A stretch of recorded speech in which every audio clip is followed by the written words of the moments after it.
heard.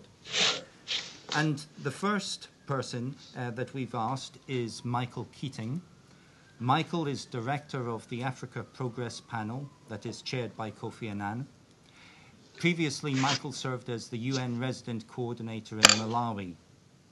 So, with that introduction, Michael will be giving his views and comments remotely. So, over to you, Michael.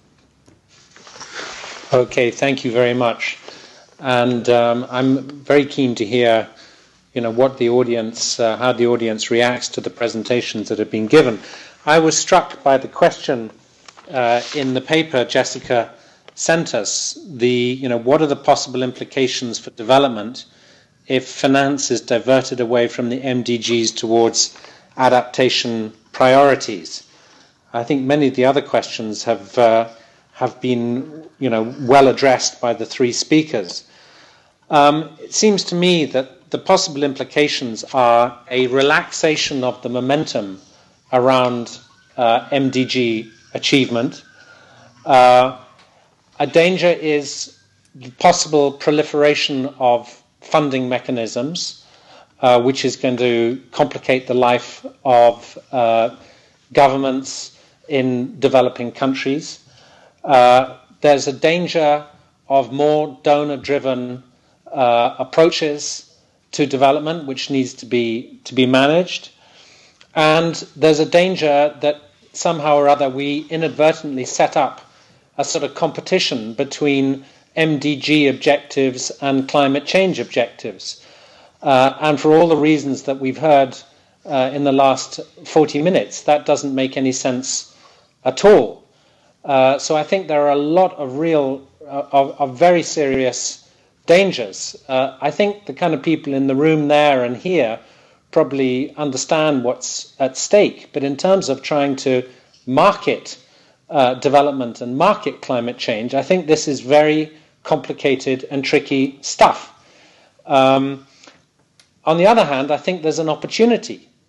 Climate change, there's an opportunity, if we can get it right, to position, as Guido was referring to position adaptation as essentially development in hostile circumstances, which I think is the expression that Nick Stern uses.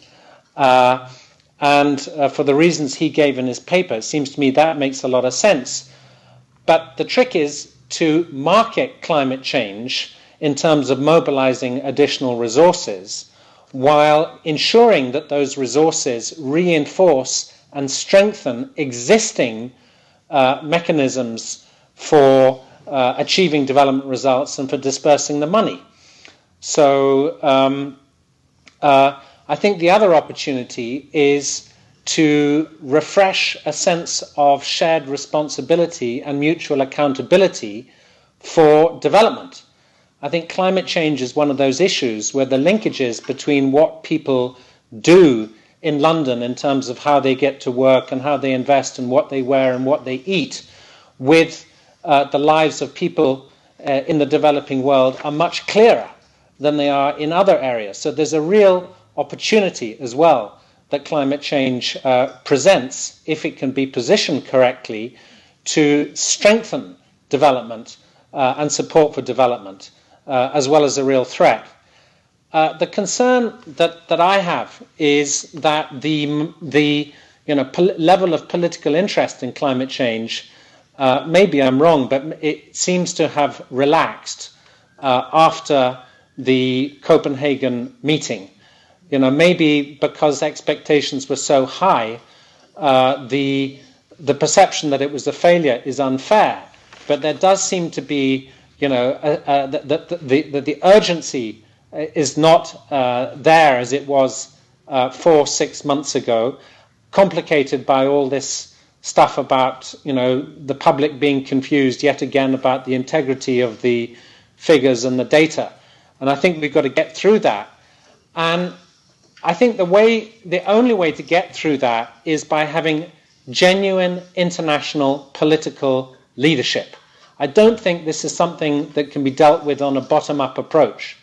We need much more concerted political leadership at the highest levels, And some would argue that that's what was missing in Copenhagen, insufficient footwork before the meeting took place to kind of map out the parameters of the respective roles and responsibilities of donors, developing countries, and the big emerging economies to move us forward. A question I would have for everyone is, what in very practical terms are going to be, the mechanisms and opportunities for developing this political consensus, this sense of political momentum.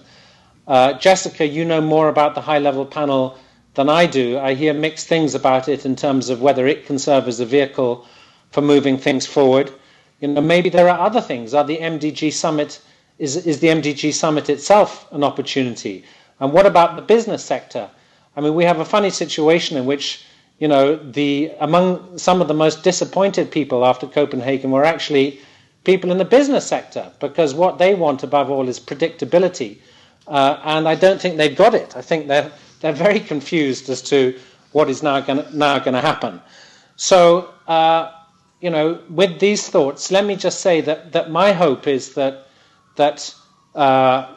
climate change reinforces, does not undermine the case for development, for achievement of the MDGs, and that what we do as a development community is try and figure out how climate change can be used to strengthen a sense of shared responsibility and mutual accountability. Let me stop there. Thank you. Thank you very much, Mike.